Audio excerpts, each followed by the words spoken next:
This video is for all of you Google Docs users, and if you're not, I can't recommend enough for you to start being a Google Docs user, especially if you're an educational institution.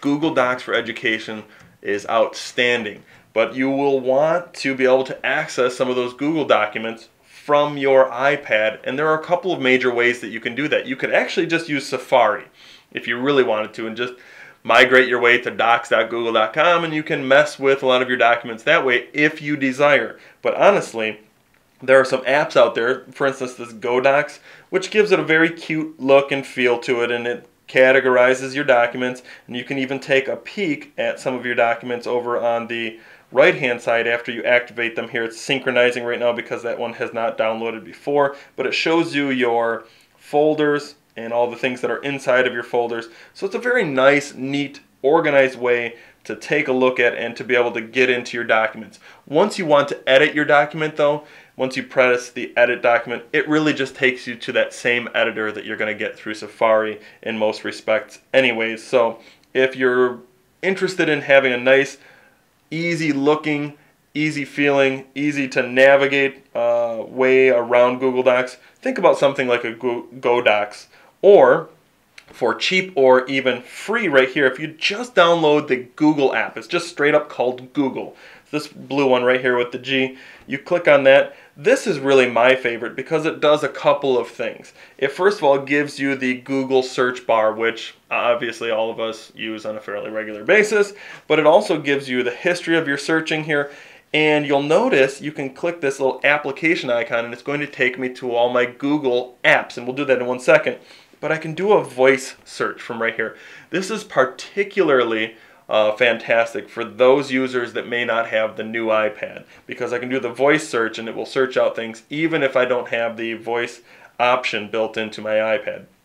And then the last part is the Google Goggles. So if you're a Google Goggles user where you can try and identify things by the way they look, you can really bend your mind a little bit by using Google Goggles over here. It's fun. I recommend you try it. But let's go into the Google Apps.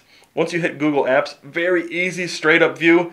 Here I can take a look at my Gmail from here, my calendars, docs, news. I even have Google Plus and all of the rest of the Google apps at my disposal as long as I have that account created. So I'm going to take a look at my documents, and it's going to make me sign in. So I'm going to put my credentials in, and the wonderful videographer is going to hide my password for me, I'm sure. And now it's redirecting me after I type in all my information, and voila, here's my dashboard of all my documents, or at least some of my documents at this point. This just shows the most recent documents, and you can see there's a button down here for show more items. Let me just take a look at, let's do the constitutional underpinnings.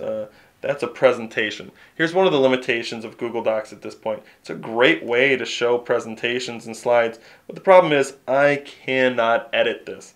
Not a huge deal if you can make it from your laptop anyway, but at least you have it in a very portable, very easy to present option. You plug in the little 30 pin on this side through your VGA, or you have your Apple TV, and now you can present any document that you have previously created straight from your iPad. Let's go back to my desktop here. I want to show you a couple more things because let's do show more items here. Down here, untitled spreadsheet, we'll just take a look at that quickly. I want to show you some of the spreadsheet information here. Here I have the spreadsheet built in here, and you're going to notice that you can actually add things. You can add rows, you can even type within columns anything that you so desire within here. Any column, anyway. It looks a little bit different than your typical spreadsheet. It even looks a little bit different than it does when you are doing Google Docs online.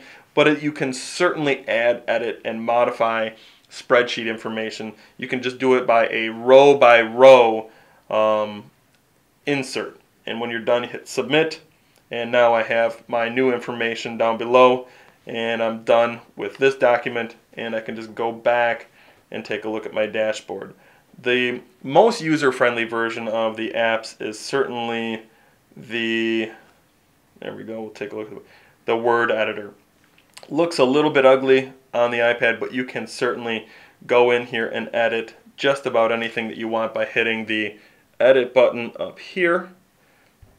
And once you're in the editor, now you can actually type things in here by doing this. You can put in new information if you so desire, and when you're done, you either hit refresh or you go back. I'm just going to refresh this, go back 1 second. There's my document. I do want to show you one last thing before we're done though, and that's this little down arrow.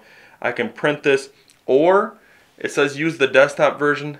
This seems to be a little bit glitchy at times, but Google promises to be fixing that. Once you click on that desktop version, if they get that working robustly, then you're really going to see the power of Google Documents on a mobile application like this.